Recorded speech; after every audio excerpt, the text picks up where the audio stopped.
leading the way with important local coverage. You're watching WISN 12 News at 10.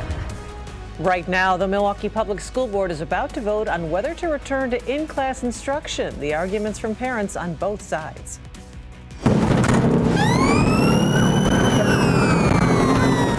Only on 12, a police chase after an ATM heist, both caught on camera. The video and the connection to a much larger federal investigation.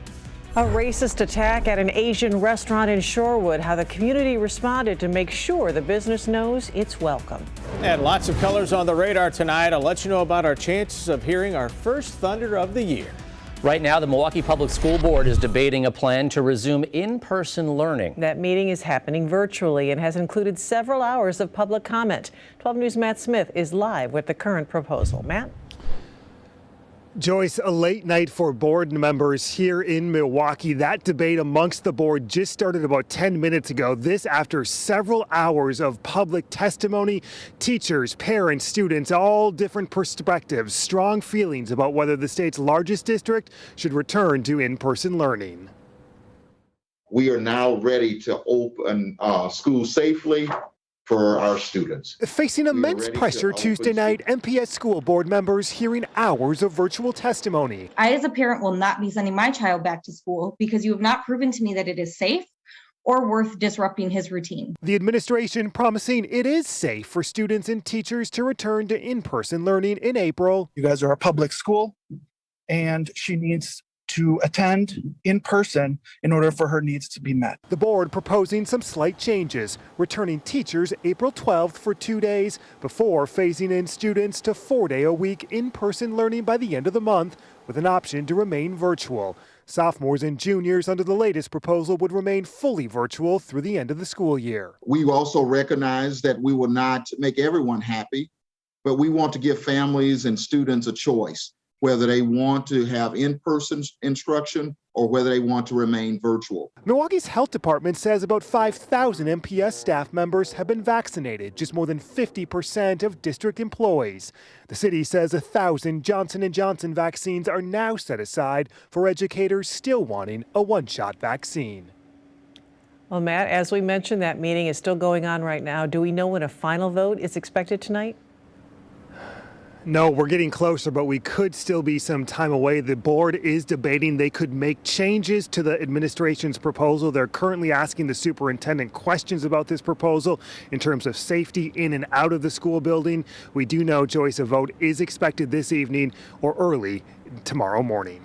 Matt Smith leading us off live tonight at 10. And keep the 12 News mobile app handy. Turn on the alerts to stay updated on the school board's decision. We'll also have the latest news from MPS tomorrow on 12 News this morning. It starts at 4:30 a.m. Tonight will bring the most rain that we've had all year. Mark, the showers will continue off and on all night. Yeah, it's kind of interesting to see colors on the radar, something that really hasn't happened all year because we've had just very little rain. Of course, we've had a fair amount of snow up until this point, but no snow to worry about for tonight. You can see one batch of heavier rain moving through our northern counties. The next batch will be moving in. Let's zoom into southeastern Wisconsin, show you where we do have the showers. Getting a nice break here across much of the area, but this will fill in. We'll have additional scattered showers that continue to push through the area. Do want you to be aware we do have wet roadways out there. Now, the thing is, temperatures aren't really going to fall a whole lot as we head throughout the night, but you can see from our Discovery World camera, temperatures coming in around 50 degrees right now. We'll hang around there throughout the nighttime hours. How long this rain hangs on and when we will get cold enough to maybe support a little snow coming up on Weather Watch 12.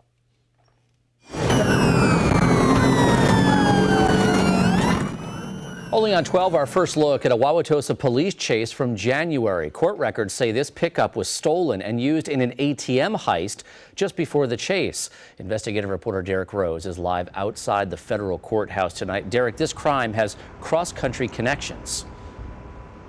Yeah, Patrick, federal agents have been looking into hundreds of similar ATM heists across the country, mostly out of Texas. And when they heard about the case in Wauwatosa, they found several similarities and also discovered not only was the suspect who was arrested here from Houston, he has a pending charge in Texas for the same kind of crime. You are inside the chase from the perspective of Tosa police.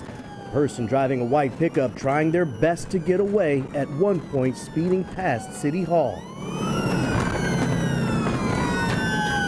The Pickup hits a piece of snow and nearly spins out, but keeps going, plowing through a snow-filled yard to avoid officers who thought they had him cornered. According to police, the truck was stolen that same morning and is the same pickup used in an ATM heist, also captured on camera. Watch as a pair of thieves pull a chain from the truck and hook it to the ATM. Seconds later, the driver hits the gas and rips open the ATM door, pushing its camera to a different angle. Court records reveal the duo managed to grab more than $8,000 as other cameras captured their getaway. Total time, less than 5 minutes. But they did not get far, as the chase lasted nearly the same amount of time. It ended when the truck crashed into a tree and the people inside took off on foot. A surveillance camera nearby caught the sound of the impact. As the sirens get closer, a person can be seen running down the sidewalk. And according to court records, police only caught one person, Nicholas Uloa. At the time of his arrest, he was out on bond for a case in 2019 in Houston, where he's accused of an ATM burglary there. Court records reveal the feds tracked more than 800 similar thefts nationwide since 2018, more than 500 in the Houston area alone. And in the Tosa case, records show Uloa admitted driving the truck to the bank and taking the money from the ATM. And Uloa is in the Milwaukee County Jail tonight in custody, facing state charges related to the chase as well as the stolen truck. As for the ATM heist, he is facing a federal charge, of which he is expected to face a judge 1 week from today. Patrick? Derek Rose reporting live outside the federal courthouse tonight in Milwaukee. In the race against COVID-19, Wisconsin is now averaging about 45,000 vaccine doses a day. More than 2.3 million doses have been administered statewide so far. Data from the state now breaks it down by vaccine maker, with the Pfizer vaccine being the most, followed by Moderna and the single-shot Johnson & Johnson vaccine. And more Milwaukee businesses are offering rewards for getting the full dose of the COVID vaccine. Up Down Arcade Bar at Water and Brady will give you $5 in tokens after you're fully vaccinated. And at Krispy Kreme, your immunization card gets you a free donut every day for the rest of the year. And I saw all these cars coming and people coming in, and there was about 8 of them. And I said, "Did you come in for this?" And everybody pulled out their cards. It was kind of cute. Wisconsin motto, if it's free, it's for me. The parent company of Pick 'n Save and Metro Market is also offering $100 to every employee who completes their vaccination series.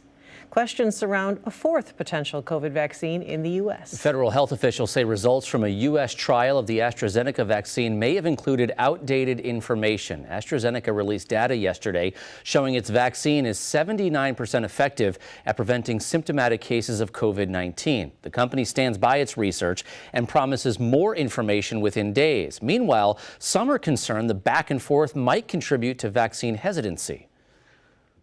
If anything, I think this should make people more comfortable with the vaccination process. It's going as it should. The proper boards through the CDC, through the FDA, are reviewing the vaccine and making sure before they authorize it for use in the United States that it's absolutely safe and that the effectiveness numbers are what we think they are. AstraZeneca is expected to apply for emergency use authorization within weeks. Wisconsin did not update its COVID-19 case totals today. Monday, the state reported 338 new cases and no new deaths. Tonight, a family is mourning their son who was shot while driving this past weekend. It happened Saturday near 76th and Bobolink in Milwaukee. 12 News' Ben Wagner joins us now. And Ben, family says the man who was shot was an innocent bystander? Patrick, Joyce, that's right. They say that he and his brother were driving, getting ready to celebrate his birthday, when people in 2 other cars started shooting. From a nearby business, surveillance cameras capture the chaos Saturday evening. People in 2 cars appear to shoot at each other. If we slow it down, you can see bullets skip off of the pavement. Moments later, a silver sedan skids and crashes. Family says the man shot inside of that car is Javon Wilder, 1 day before his 19th birthday. It was unfortunate, but we had to sing happy birthday to our son while on the ventilator. His parents, Bruce and Shalita Furlow, say they got a frantic call from their eldest son that day that Javon had been shot. He's on life support. Doctors have declared him brain dead. And to get that phone call and hear our eldest son screaming, oh, wow, hold on.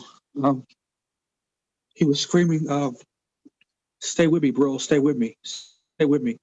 And then he'll yell, "Get here, get here, get here." He wouldn't tell us where he was. He just screamed. Wilder is an organ donor and will give the gift of life after doctors take him off of life support on Wednesday. Jovan was very loving, sometimes to his own detriment. He cared for people so much. His parents now mourning their son, who will forever be 19 years old. My son didn't have anything to do with what you guys had going on, and you cheated me. You cheated our family. Whatever actions you all were involved in, whatever decisions that you were trying to make, you didn't just take a life. You destroyed a whole family. So sorry for that family. Ben, where are police on this investigation? Yeah, Joyce, they say that they have what they're calling persons of interest in custody right now, but officers tell us, Joyce, that they are still looking for suspects in this shooting. Ben Wagner reporting live. Authorities in Boulder, Colorado released the names of the 10 people shot and killed in yesterday's supermarket shooting rampage. Their names are on your screen. 10 people ranging in age from 20 to 65.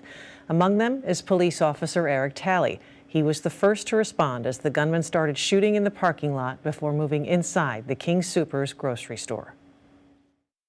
He would call me on the way to work, on the way home, and I saw that on the news about Boulder, and I'm like, oh my God, and I'm searching the video to see if I see Eric in the crowd. And then I got the call from my granddaughter telling me Daddy's dead. Police now say the shooter is 21-year-old Ahmad Alissa of Arvada, Colorado. It's about 20 miles from Boulder. He's seen here bleeding from a gunshot wound to his leg before being taken into custody. Police say he bought the lightweight semi-automatic weapon that was used in the attack last week. The 15th and final juror has been seated in the trial of Derek Chauvin, a former Minneapolis police officer charged with killing George Floyd last May. The jury includes 6 men and 9 women. 9 of the jurors are white, 4 are black, and 2 are multiracial. Opening statements are set to begin March 29th. One of the stars of a hit ABC comedy has died. George Segal played Pops on The Goldbergs. Segal died this morning following complications from bypass surgery. He had just finished shooting the 8th season of The Goldbergs. Segal's television and film career spanned decades and included an Oscar nomination. One of his co-stars on The Goldbergs, Wendy McClendon-Covey, tweeted a picture of them and the word grateful. George Segal was 87 years old. We really support them, and that we're really happy that they're here. An outpouring of support for a Shorewood Asian restaurant after a racist rant. Next to 10, the good that's come from an ugly incident. So let you know when it could get cold enough to have some snow mix in with the rain. I hope that I can be a role model by showing people by example. Also ahead, the woman making Major League history with the Brewers this season.